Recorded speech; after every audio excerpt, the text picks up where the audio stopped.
Sí. Intentaré hacer que la sesión de hoy vaya muy al grano, sea muy directa, y de hecho cuando la estábamos preparando habíamos pensado hacer un título un poquito más barrio bajero, que era cómo conseguir que PubMed trabajase para nosotros.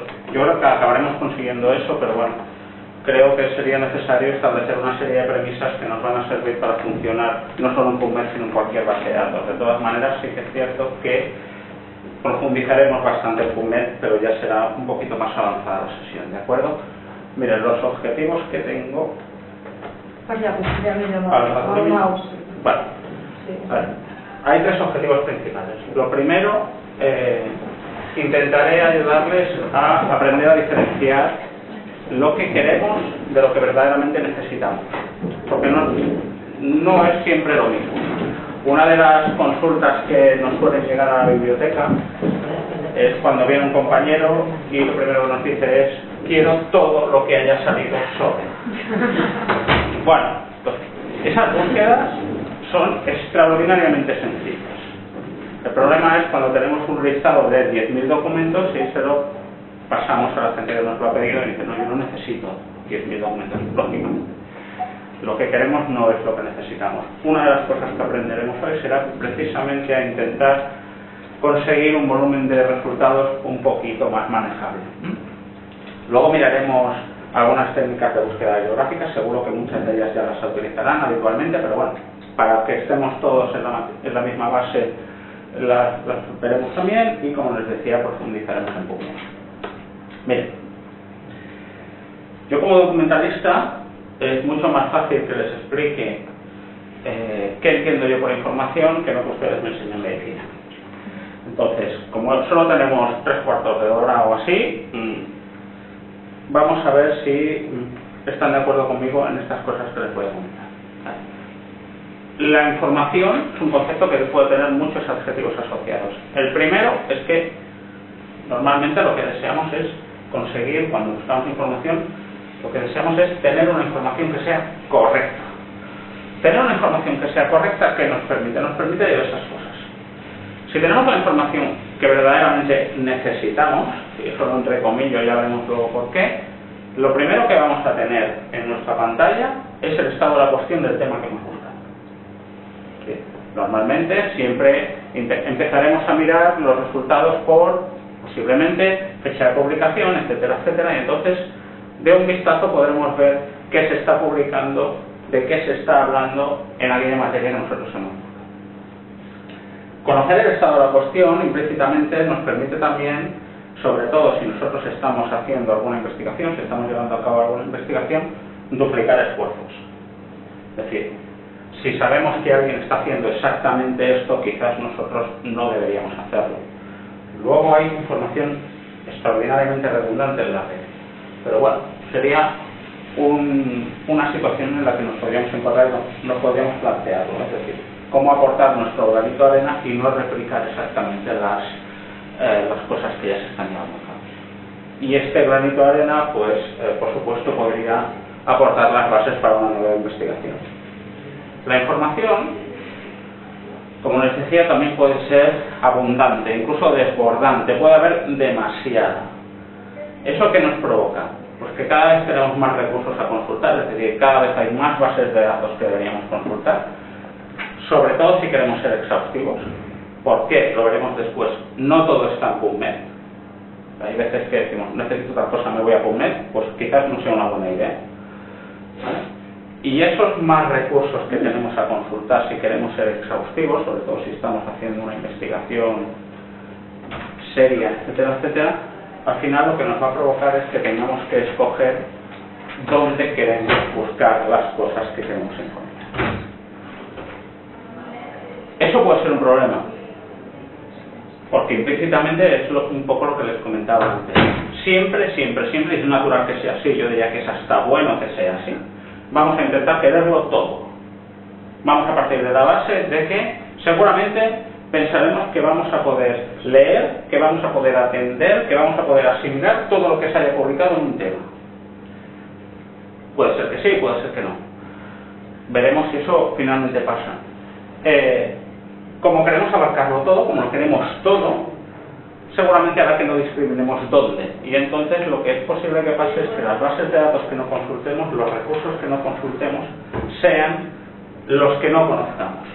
Es decir, que ahí también habría que decidir porque evidentemente hay que tener un buen conocimiento de las bases de datos que se están moviendo por ahí.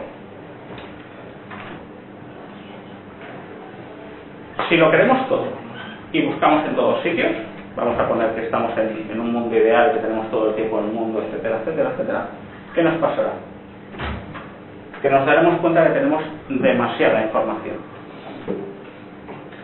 Y si además no la hemos buscado bien, si no hemos adoptado una estrategia de búsqueda correcta, no solo tendremos demasiada, es decir, tendremos en parte información que no nos interesa, tendremos toda la que nos interesa, pero, o pensaremos que tenemos, mejor dicho, toda la que nos interesa, pero seguramente tendremos además algo que no nos interesa. Es posible que nos dejemos de encontrar cosas que sí nos pueden resultar interesantes. Por ejemplo, por lo que les comentaba antes, no todo está en todos los sitios y si no conocemos según qué base de datos, no buscaremos en ellas y por lo tanto esa información la podríamos perder. Un caso paradigmático de esto son las bases de datos de lo que los bibliotecarios llamamos literatura gris. Literatura no publicada en revistas, no publicada en libros, pueden ser informes, etcétera, etcétera.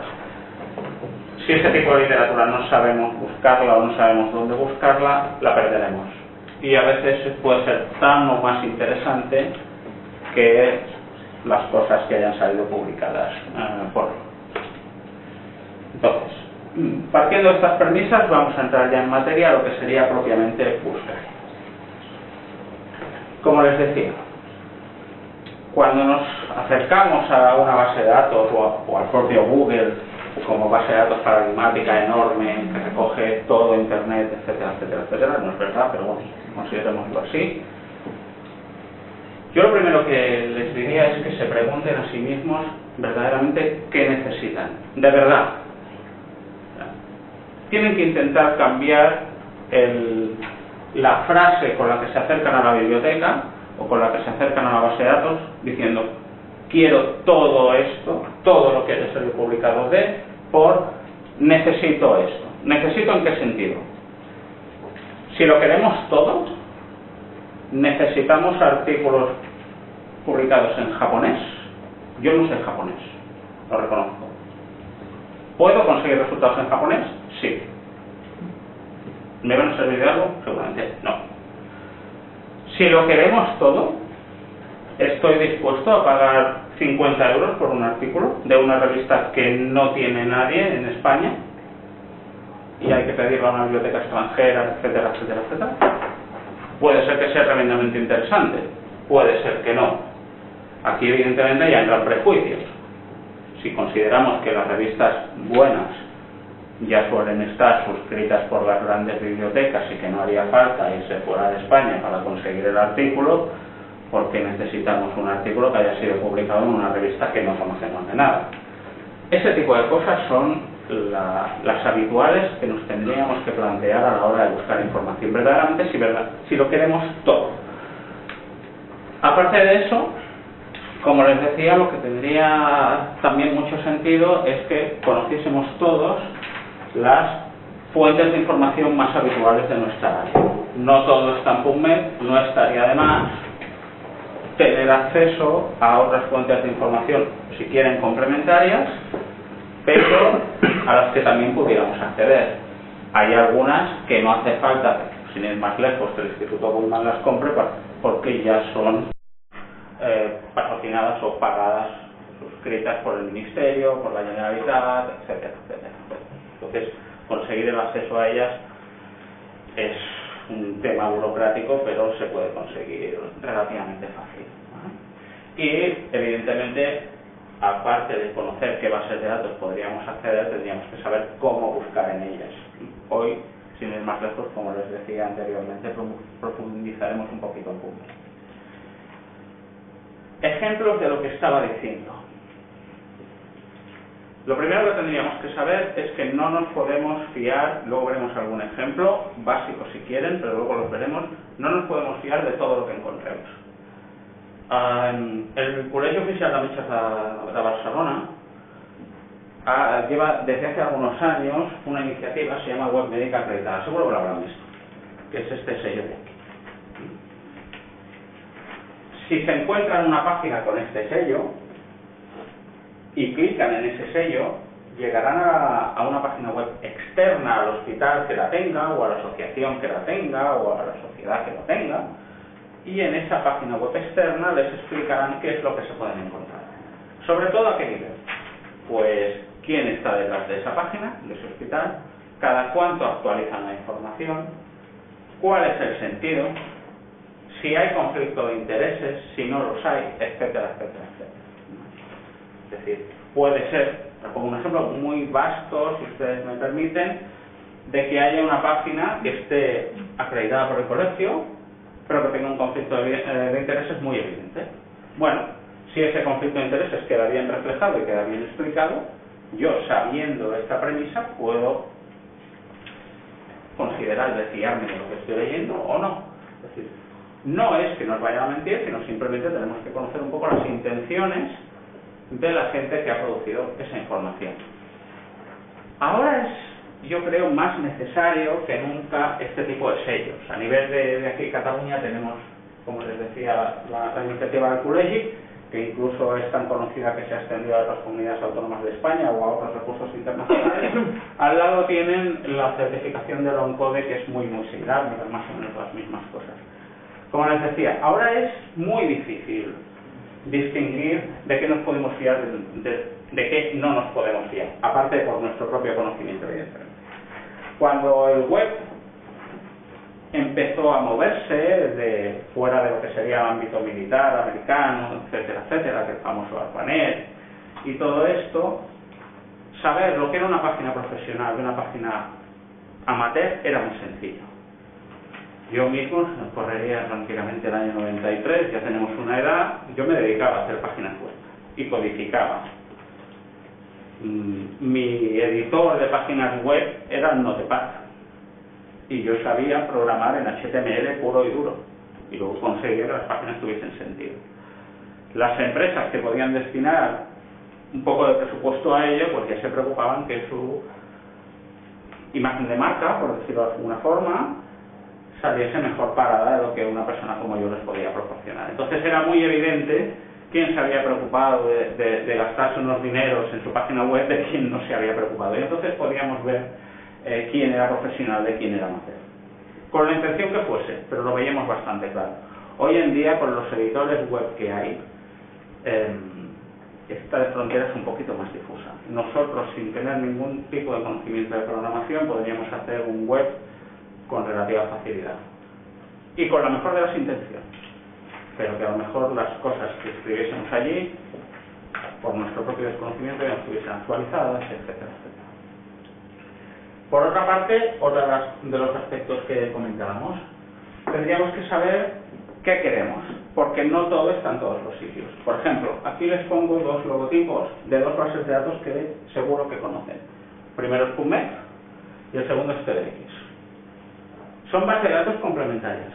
PubMed, salvo algún mínimo caso, que era en los inicios, no recoge tesis doctorales. Si queremos conocer investigación reciente que haya podido ser plasmada en una tesis doctoral, lo mejor que podríamos hacer es no ir a PubMed. Si queremos ver las tesis doctorales de un tema determinado que se están leyendo, que se están defendiendo, que se acaban de defender en el ámbito de España o de Cataluña, deberíamos ir a TDX. A nivel de España, TDX, tesis doctoral en xarxa, se llama TDR, tesis doctoral en red. Anteriormente, seguro les suena, había una base de datos que se llamaba TESEO, que era la que recopilaba todo este tipo de información. Entonces, los resultados que vamos a tener en TDX respecto a los resultados que vamos a tener en PubMed van a ser distintos, seguro. Todo depende si verdaderamente nos interesa recoger tesis doctorales o no, por ejemplo. Y por otra parte, lo que les comentaba, ¿es necesario que paguemos 50 euros por un artículo publicado en una revista que no conocemos? No lo sé, eso evidentemente se lo tienen que preguntar ustedes. No sé si este logotipo les sonará. Es un logotipo de una iniciativa que recoge las revistas que publican en abierto, las open source, que toda la información, todos los artículos que están recogidos allí son de acceso gratuito. Son revistas que, bueno, podríamos ver el otro día, tienen un modelo de negocio un poco distinto. Entonces, cuando vean este logotipo, salvo algunas excepciones, todo lo que pudieran encontrar en este tipo de páginas podrían acceder de forma gratuita. Todo lo que he dicho vamos a intentar rebajarlo y ver ejemplos de verdad, ejemplos prácticos. Empezaremos por uno, si quieren, un poco banal. Esta página se la presenté yo a mis antiguos compañeros del servicio de oncología del hospital, con ánimo de provocar, evidentemente. Bueno, no les dije que no sabía lo que estaban haciendo, porque evidentemente ya se había encontrado la cura contra el cáncer, pero que bueno, que a lo mejor deberían informarse un poco mejor, permítanme la ironía. Si continuamos leyendo, vemos lo que dice este señor. Soy médico, bla bla bla bla bla, derrotando al cáncer, un área insospechado, puedes encontrar la kriptonita para el cáncer. Este es el nivel de discurso. Cuando leemos esto podemos decir, a mí no me la cuelan, yo estoy demasiado formado para que yo me pueda creer esto. De acuerdo, seguro, sí. Piensen ahora, por ejemplo, en pacientes o en familiares. Páginas así pueden hacer mucho daño. Porque cuando uno está mal, está ansioso, y puede ser que se crea cosas que no debería creerse, ¿vale? Pero bueno, nosotros, como profesionales y tal, decimos, no, esto es mentira, seguro. Vamos, si esto fuese así, no saldría en una página en internet cualquiera, saldría en el Nature, en el New England, o en el Nature y en el New England, es decir, no deberíamos correr mucho para encontrar esto. Genial. Vamos a un ejemplo, si quieren, más profesional. Tenemos aquí un artículo que vale dinero, unos 40 euros, publicado en una revista, con su factor de impacto, con su buena editorial, Springer, etcétera, etcétera, etcétera. Supuestamente un artículo que para ser publicado ha pasado por procesos de revisión por pares, etcétera, etcétera, etcétera. Yo no les digo a ustedes, yo veo algo así y diría, yo de esto me fío. Springer es gente seria, los revisores habrán hecho su trabajo, etcétera, etcétera, etcétera. Bien. Habrán oído hablar de ello. Es del equipo de investigación surcoreano que tuvo que disculparse porque las investigaciones que habían publicado eran mentiras. Y este es un artículo de los más citados de la revista, de toda la historia, al principio para bien, ahora para mal, evidentemente, eso sería otro tema, la bibliometría, qué valor tiene, etcétera, etcétera. Y fue un bombazo cuando salió. ¿Podemos clonar? Bueno, pues esto está. Y está citado en muchísimos estudios posteriores. Yo me fiaría. Y a lo mejor no me fiaba de la solución de la kriptonita del cáncer, pero de esto sí. Bueno, no debería haberlo hecho en ninguno de los dos casos. Otro ejemplo. No, mira, ustedes pueden decirme, Marcos, si yo es que en realidad no busco ni en PubMed, yo me voy a Google. Bueno. Ejemplo real del Taurí. Un compañero que estaba interesado en todo lo que había salido sobre malpraxis, en todo. Como les dije, son búsquedas muy sencillas. Le pregunté si estaba interesado solo en artículos de revista, me dijo que no, porque lo quería ver desde un punto de vista más terrenal y, por ejemplo, quería conocer noticias que hubiesen salido publicadas en periódicos, etcétera, etcétera. Entonces, bueno, extraordinariamente sencillo. Me fui a Google, busqué malpraxis, salieron muchas páginas de orden legal, parafraseando las películas americanas de su médico le ha hecho algo, venga aquí que le vamos a meter un paquete, perdón. ¿Vale? La entrada de la Wikipedia. A mí la Wikipedia no me parece un recurso que sea horroroso, pero tampoco a lo mejor debería ser el primer recurso que iríamos a ver. Y bueno, como concepto así un poco exótico, pues también la entrada de la Wikipedia de una banda de música heavy. Se llama Malpraxis. No están mal. Están un poco enfadados con el mundo, pero no están mal. Bueno, pues esto es lo que encontramos si buscamos en Google. Los resultados que nos interesan salían en la página 300, 400. Podemos encontrar cosas así. Otro caso que nos pasó en el Taulí. Tiene un compañero, quiero todo lo que haya salido sobre. Y entonces intercambiamos unos correos. Dije, perdón, doctor, este artículo que usted desea está publicado en una revista japonesa. No hay problema, no hay problema, lo quiero. ¿Qué es lo que había pasado? Mi compañero lo había buscado en PubMed. PubMed incorpora revistas que están publicadas en inglés, en catalán, en castellano, en francés y en japonés. Y en muchos otros idiomas. Los títulos y los abstracts, PubMed los traduce al inglés. Entonces mi compañero se encontró aquel título que era traducido y dijo, Marcos me está contando una milonga, yo este artículo lo he leído en inglés, he leído el abstract en inglés, yo lo quiero porque es muy interesante. Esta revista no la tenía nadie en España, costó mucho dinero y a pesar de los sucesivos correos electrónicos que fuimos intercambiando, lo quiso. Se lo conseguimos, porque en el Taulí somos muy buenos. La conversación acabó. Marcos está en japonés. Ya. Lo sé. ¿Qué esperabas? Yo soy incapaz de leer esto. Interleuquín. Lo único que reconozco de aquí. Hombre, espero que por lo menos les sirviesen las gráficas, pero poco más.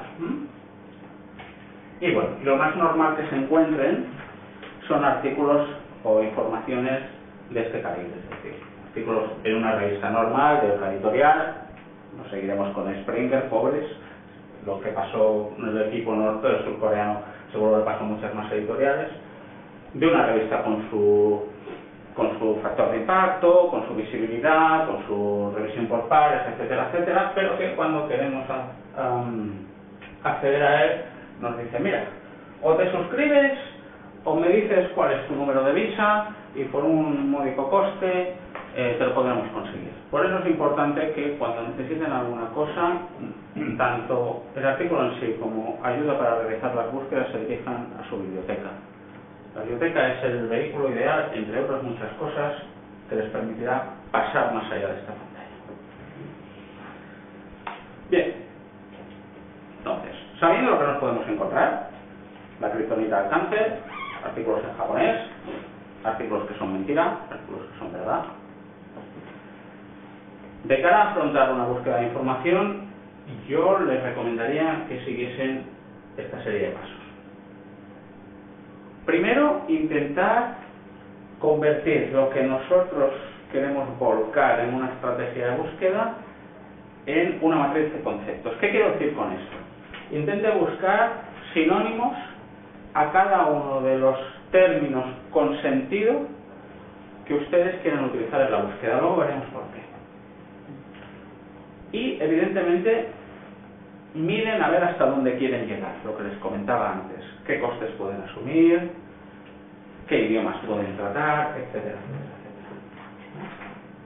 Esto es importante sobre todo si lo están viendo no solo desde un punto de vista clínico, que es muy importante, pero si quieren publicar algo, o según donde quieran publicar la investigación que pueden estar llevando a cabo, deberán ser exhaustivos. Por lo tanto, disponer de estas herramientas que yo les digo también les ayudará. Y por otra parte, yo lo que les diría es que a los bibliotecarios nos ayudasen. Los bibliotecarios tenemos una estrategia, yo la he llamado la QVE, la Query by Example, que intenta responder a una casuística que también acostumbra a pasar.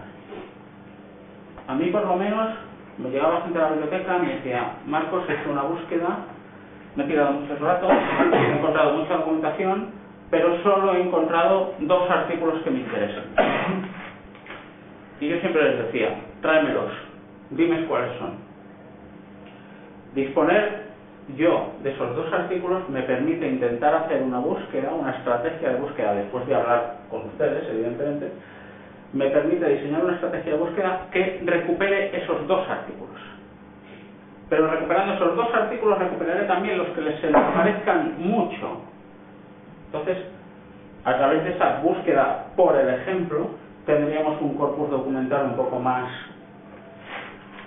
normal que no solo uno o dos referencias bibliográficas. Estos serían pasos que, como les decía, ustedes podrían utilizar. Ejemplos, una vez sabemos esto, ejemplos de recursos a los que podrían dirigirse. Aparte, evidentemente, del más importante, que es su biblioteca.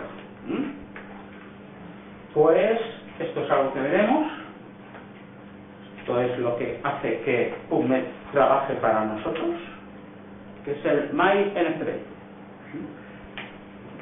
Tener un perfil en MyNCBI, tener un perfil en PubMed, nos servirá para personalizar PubMed, para hacer nuestro propio perfil en PubMed, para decirle que nos avise cada vez que haya salido un artículo que responda a una búsqueda que nosotros haremos, para decirle que cada vez que haya salido un artículo en una revista que a nosotros nos interese, nos avise, para que nos avise de posibles artículos que nos puedan interesar en función de lo que hayamos leído, etcétera, etcétera. Este recurso, no se preocupen, que al final de hoy por lo menos lo conocerán. Sería interesante que luego lo mirásemos todos con mayor profundidad. Y por otra parte, no sé si lo conocen, Amedeo. Amedeo.com, ¿les suena alguno? Yo con Amedeo.com debo reconocer que tengo una historia de un poco de amor-odio. Es decir, es un recurso de internet gratuito que machacó, destrozó literalmente uno de los servicios que proporcionamos en la biblioteca.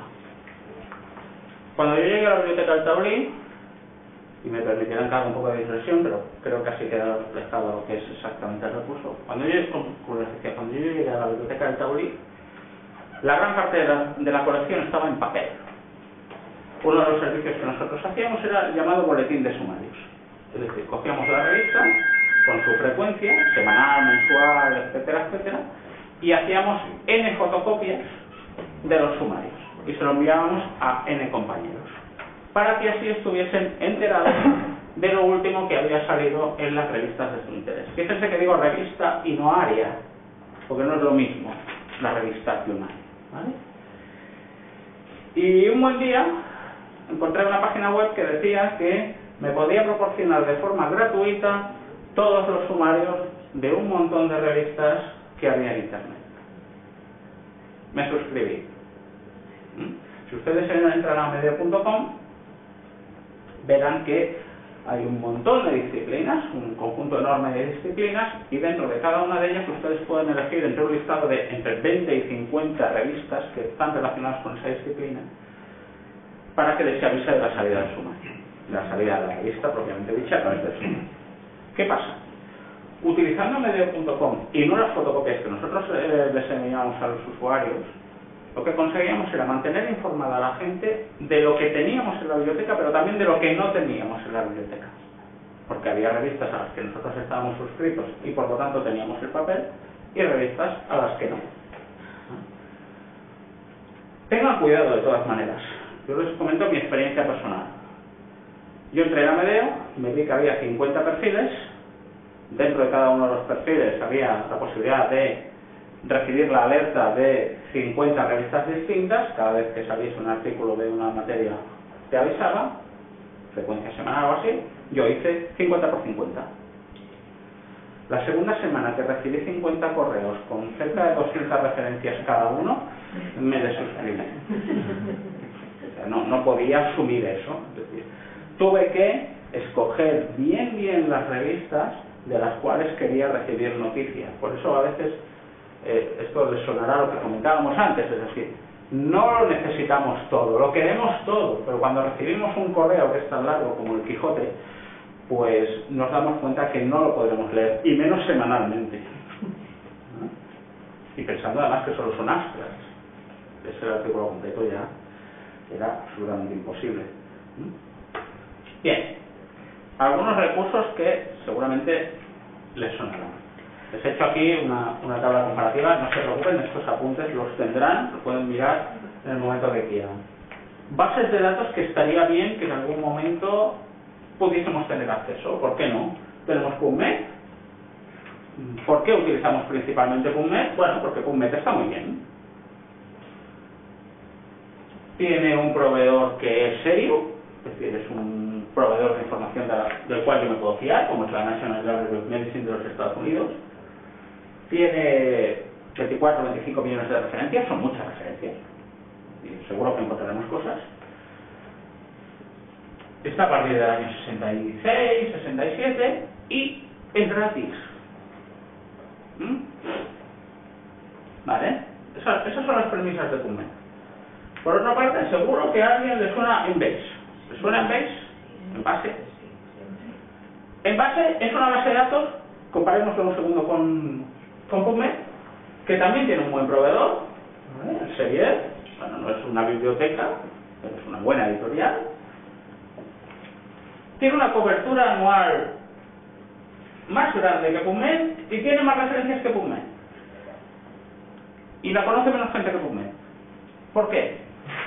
Porque vale dinero. Y no lo tiene casi nadie. Yo recuerdo, vuelvo a hacer otra digresión a tiempos antiguos, cuando yo llegué a la biblioteca, PubMed, que era Medline, se consultaba en CD. Y nosotros teníamos que comprar esos CDs. Y estábamos buscando, teníamos puesto en nuestro ordenador el CD2 y hacíamos enter y le decía, vaya usted a por el CD7. Teníamos que ir al bibliotecario, bueno, en este caso la gente venía a mí y yo le daba el CD7, intercambiando por el CD2, que no perdiésemos ningún CD porque si no la fastidiábamos, y la gente se iba y ponía CD7 en el CD-ROM y lo consultaba. Y eso pagábamos dinero por eso. Tal día como hoy, la gente de la Biblioteca Nacional de Medicina de Estados Unidos dijo, lo tenemos amortizado, vamos a darlo gratuito. Embase está muy bien, pero si tenemos un Maserati nos vamos a comprar un Porsche. Si tenemos un Maserati gratis, pues quizás no, como no seamos muy completistas, tenemos mucho dinero. Entonces Embase, pues ahí está, luchando, pero es difícil luchar contra la gratuidad absoluta. A ver, hay bases de datos buenísimas en Internet que son gratuitas, como PubMed, y hay bases de datos malísimas en Internet que son gratuitas, y no las conoce nadie. Es decir, PubMed no solo se utiliza porque sea gratis, sino también porque está muy bien, reduciéndome. A nivel de cifras frías, parece que Embase sea un poco mejor. Bueno, rápidamente, alguna base de datos más que seguro les suena. CINAHL, especializada en enfermería, también es de pago. La Cochrane Library, medicina basada en la evidencia, es gratuita para nosotros. ¿Por qué? Porque la paga el Ministerio de Sanidad, con una licencia nacional, es decir, nosotros desde casa podemos acceder. Lo mismo que a PubMed, cuando nosotros entramos en biblioteca Cochrane, reconoce que nos estamos intentando hacer desde un ordenador de España y por lo tanto nos deja entrar. Importante especialmente por las revisiones sistemáticas, casi todo el mundo la consulta por las revisiones sistemáticas. El Easy Web of Knowledge, diferencia respecto a las bases, vuelve a ser de pago, pero es multidisciplinar. La gente la utiliza sobre todo porque es aquí donde está el factor de impacto, las citas y todo esto, es decir, la gente no mira qué revistas tiene el Easy Web of Knowledge, simplemente va a mirar qué factor de impacto tiene la revista donde quiero publicar o qué citas, cuánta gente me ha citado, no nos engañemos. Pero bueno, eso sería cuestión de otra charla, ¿vale? Pero que bueno, que también podrían acceder. De hecho, la licencia que tenemos comprada implica que todos los centros de investigación pueden acceder. Por tanto, sería acceder a Easy Web of Knowledge es una cuestión de papeleo, burocrática. Tenemos lo que les comentaba antes, TDR, TDX, de tesis doctorales, gratuitas.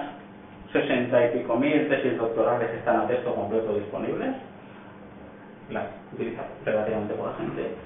Y UpToDate, que ahora también la está abonando el Ministerio, salvo una desconexión que ha habido hace relativamente poco tiempo, de un par de meses, de la suscripción la pagas tú, la pago yo, ese tipo de cosas de comunidades autónomas respecto a administración central. Pero bueno, es una base de datos que es distinta a las anteriores y yo creo que puede ser interesante porque no da artículos de revista, no da revisiones, sino lo que da son recomendaciones.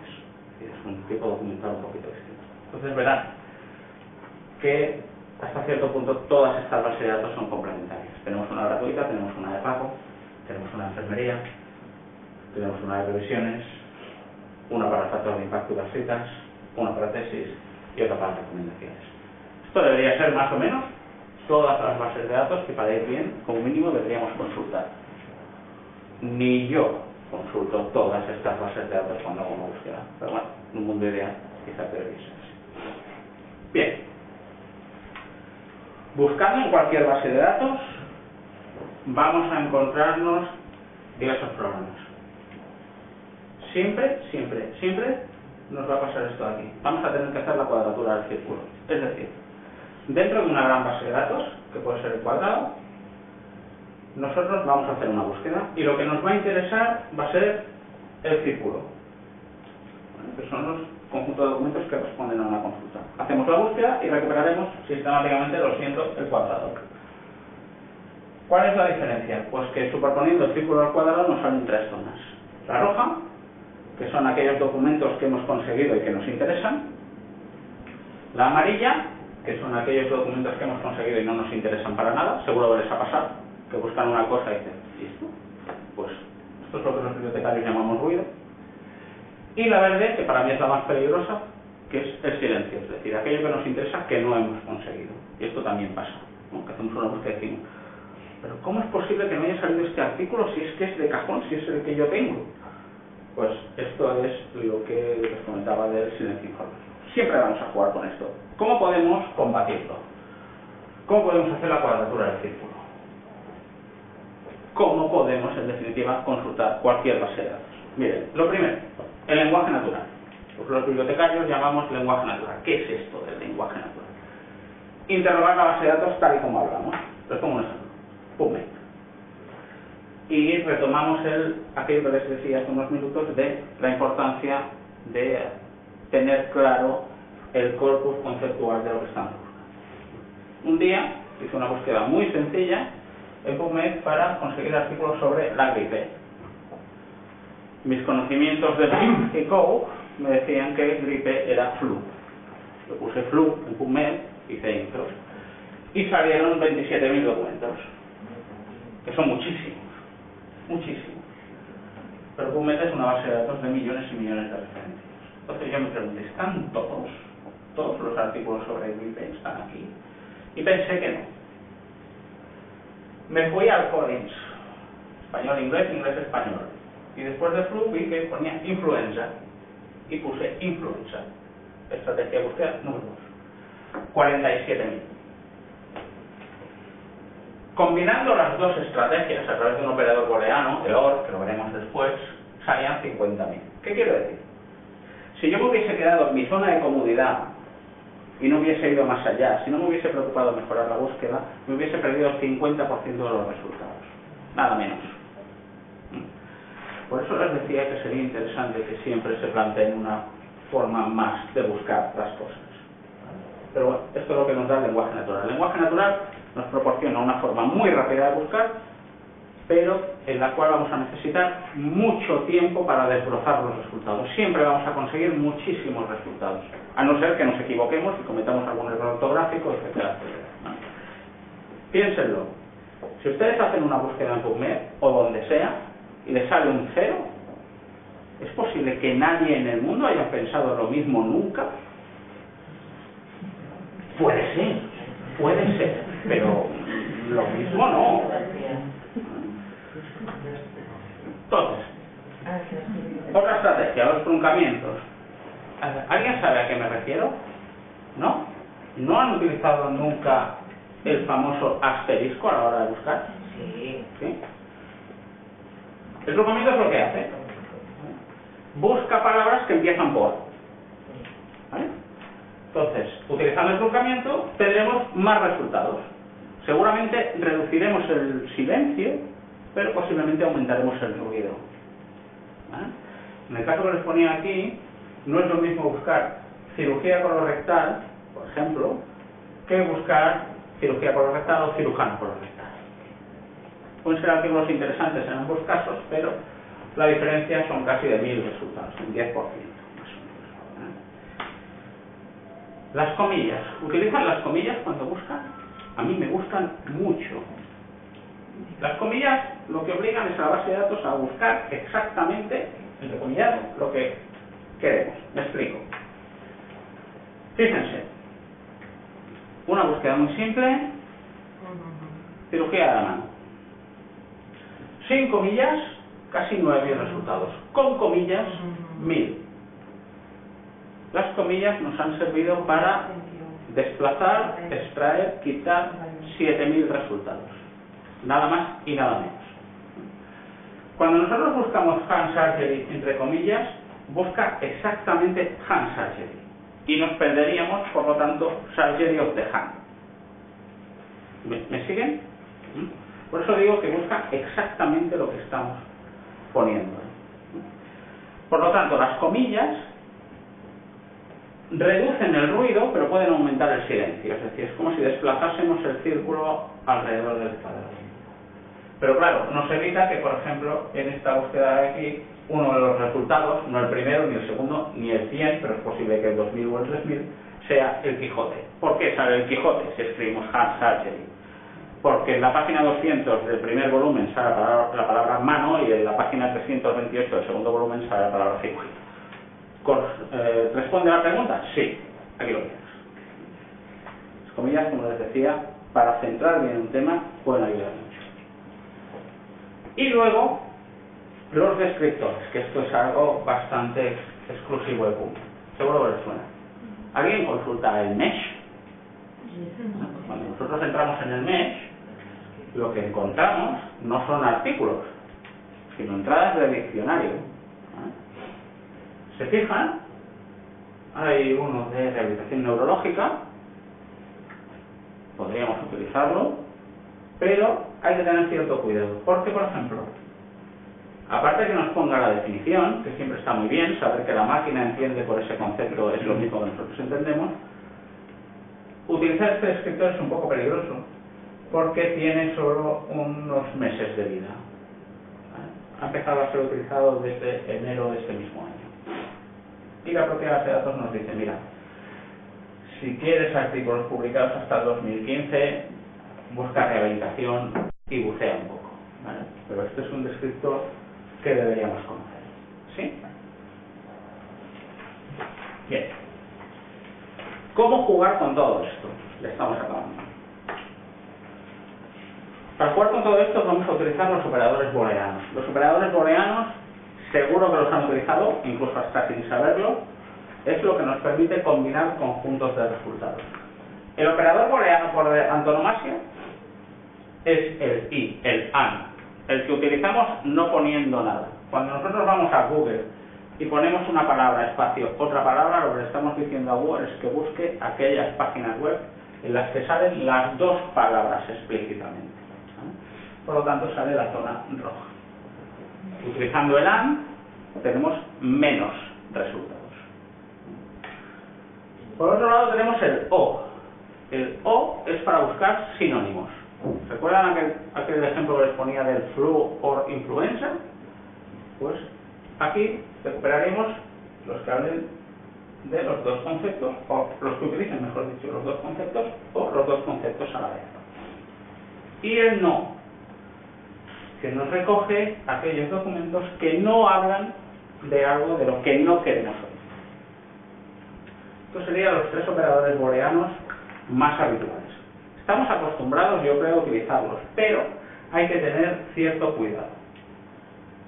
En primer lugar, hay que entender que no hablamos igual que las máquinas. Miren, vamos a poner este ejemplo, de moda. Esto podría ser una búsqueda necesaria. Necesito información sobre terapias farmacológicas contra la Zika en mujeres embarazadas y niños. A mí si viene alguien a la biblioteca y me pregunta por esto, yo creo que lo entiendo. Pero, si interrogo la base de datos así, lo hago mal. ¿Saben decirme por qué?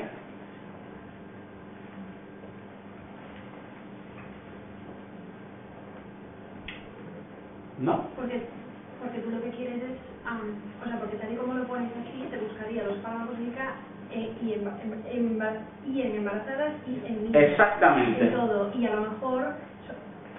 Exactamente.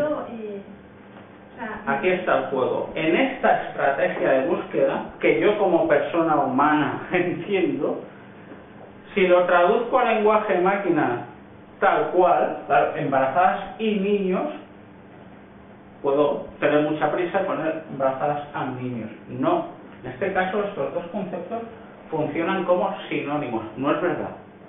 Pero me interesan los documentos que hablen de embarazadas, los documentos que hablen de niños, o los documentos que hablen de las dos cosas. Por eso aquí es necesario poner un OR en vez de un AND. Entonces hay que hacer esta traducción de lenguaje natural a lenguaje máquina. Esto es un fallo bastante habitual. Suele pasar cuando hacemos una búsqueda y nos salen poquísimos resultados y no sabemos por qué. Es posible que nos hayamos equivocado y en algún AND tengamos que poner un OR. A no ser que verdaderamente haya muy poquito. Y luego suele haber también algún problema con el no, que es parecido, aunque el no lo utiliza tanta gente. El no, lo que puede pasar es que no encontremos información relevante. Vamos a seguir con un ejemplo parecido. Necesito información sobre terapias farmacológicas con Ráfica, pero siempre hay mujeres jóvenes. Todo lo que no sea mujeres jóvenes no me interesa. Niños no me interesa. Ancianos no me interesa. Si buscamos esto, perderemos esto.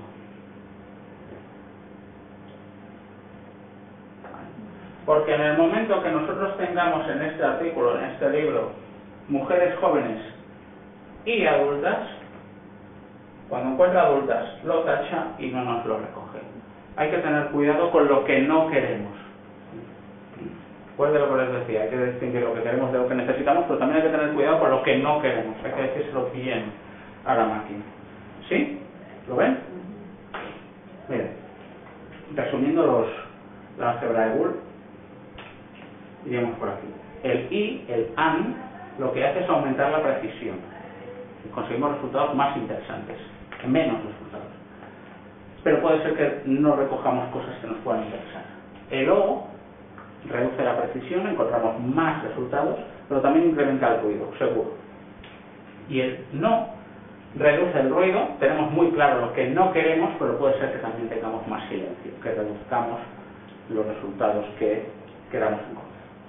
¿De acuerdo? Vamos un poco ya entrando en la práctica. Ya verán. PubMed es la base de datos paradigmática para hacer consultas. Podemos consultarlas de muchas maneras. Voy a poner un par de ejemplos. Podemos consultarla en lenguaje natural. Vamos a ver un poquito qué puede pasar. Esta es una búsqueda real, no de aquí, sino de Taulí. Querían compañeros terapias, tratamientos para la hernia diafragmática congénita. Y lo que había conseguido era esto. Buscó lenguaje natural y encontró casi 2000 resultados. Bueno.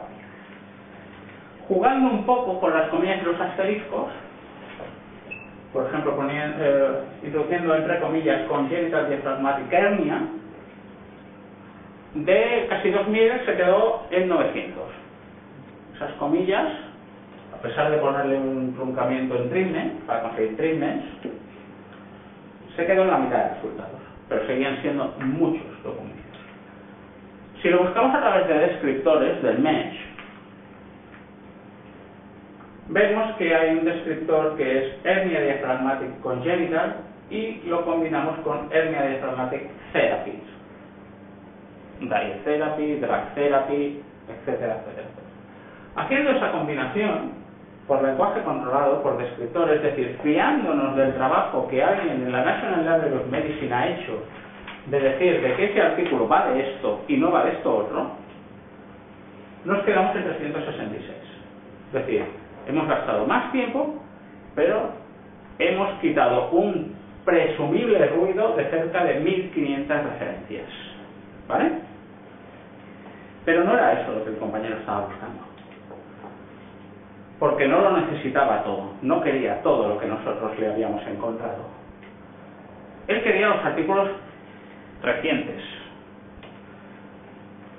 No quería documentos en chino, no quería documentos en japonés, no quería documentos en italiano. quería estudios de pacientes con una franja de edad muy determinada y más cosas. Todo esto se fijarán, sobre todo si tienen cierta experiencia en PubMed, que lo pueden seleccionar aquí. Esta columna de aquí, esta columna de la izquierda, es una columna que deberían acostumbrarse a utilizar, ¿vale? Aquí le podemos decir qué antigüedad queremos de los artículos, le podemos decir en qué idiomas los queremos, le podemos decir cuál es la franja de años de los pacientes que queremos estudiar, etcétera, etcétera, etcétera. Es decir, sí, estamos gastando más tiempo, es verdad, pero de 1890 hemos pasado a 71. Tener que eliminar manualmente 1819 artículos que no nos interesan en una lista de resultados es ingente. Es mucho más tiempo del que necesitamos para hacer una búsqueda a través de descriptores y con estos filtros. Vamos a poner, ya por acabar, un último caso, que creo que les cogerá más de cerca. Si queremos artículos que hablen sobre la organización de curas postintensivas en las unidades de neurorehabilitación o de rehabilitación, y lo buscamos así, nos salen 5 artículos, son pocos. Si empezamos a hacerlo a través de los descriptores, tenemos algún corpus mayor. Fíjense que hay artículos que son iguales, es decir, la búsqueda por lenguaje natural no es que sea necesariamente mala, aquí el problema es que hemos tenido muy poca información.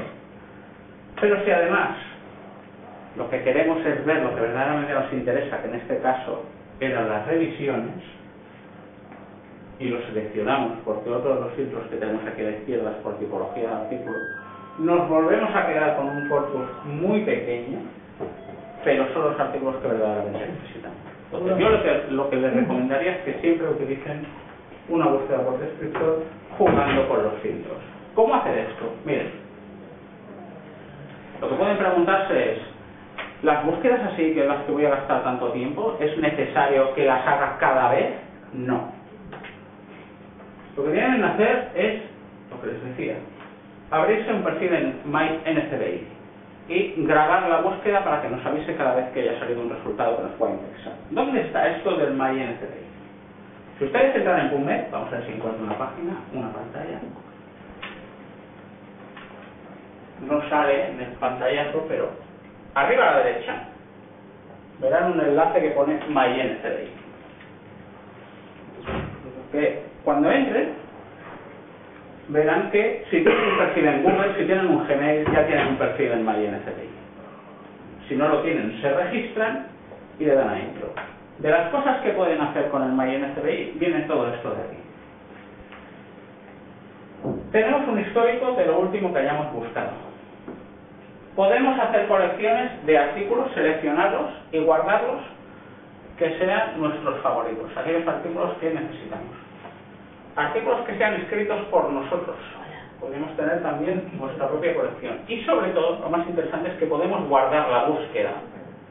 Si nosotros llegamos a una búsqueda que nos interese guardar, podemos guardarla. Y cuando la guardamos le podemos decir, avísame cada semana, cada mes, cada 15 días, cada 6 meses, que haya salido un artículo que responda a esto. Y en nuestro email ya no tenemos que buscar nunca más en PubMed nada de eso. PubMed, por lo tanto, trabajará para nosotros. En nuestro email recibiremos una alerta bibliográfica de, oye, de enfermería y codicertic ha salido esto, de no sé qué, no sé cuánto ha salido esto otro, míratelo, y nos dará el abstract tal como si nosotros lo estuviésemos mirando en el propio PubMed. ¿Sí? ¿Conocían este servicio, el MyNCBI? Sí. Algunos sí, algunos no. Bueno, pues los que no lo conocían, espero que a partir de ahora lo utilicen un poquito. ¿Vale? Acabando, vamos a hacer un muy breve ejemplo.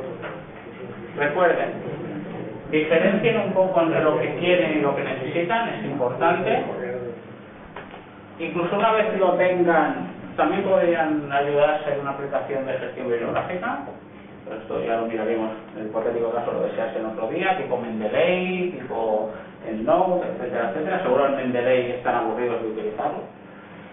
Y en temas bibliométricos de saber dónde querer publicar, etcétera, etcétera, pues también. ¿De acuerdo? Y aquí tienen Si lo hacemos en lenguaje natural, estaremos menos tiempo buscando, pero más desbrozando resultados. Podemos plantearnos buscar con comillas y asteriscos, y debemos recordar algunos problemas que nos podemos encontrar, como que habrá consultas que no lo responden. Les he puesto también un poco en materia de referencia. Yo les recomendaría sobre todo los propios tutoriales de PubMed, y hasta aquí. Muchas gracias.